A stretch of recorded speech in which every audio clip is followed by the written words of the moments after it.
सेटी films present. बोला बोला शंकर भगवान की।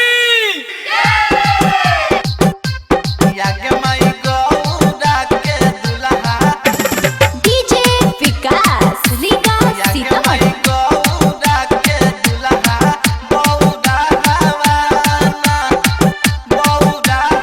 अखन अहाँ सब सुनि रहल छी पवन पुरवैया सहनी के।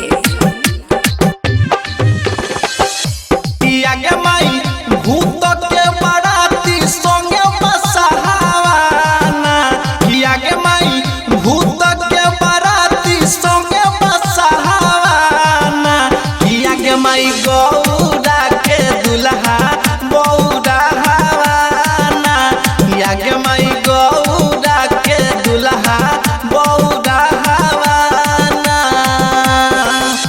किया के माई भूत के बराती संगे बसहाना किया के माई गौरा के दुल्हा बौरा हवाना किया के माई गौरा के दुल्हा बौरा हवाना। बोला शंकर भगवान की। डीजे विकास रीगा सीतामढ़ी। हाँ हाँ मेरे के छाला तिरसूल डमरू ले ले हाथ में भूत पड़े त घूमे वो करा के साथ में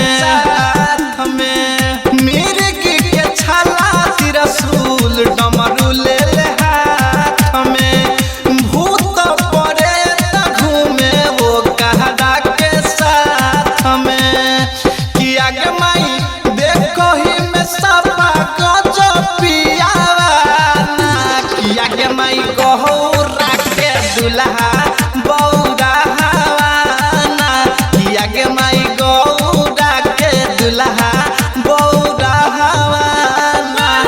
बोला शंकर भगवान की। डीजे विकास रीगा सीतामढ़ी। हाँ हाँ परिचय के सखी सब तो बहुते डराई छै गरदन में सांप जब खूब फोफियाई छै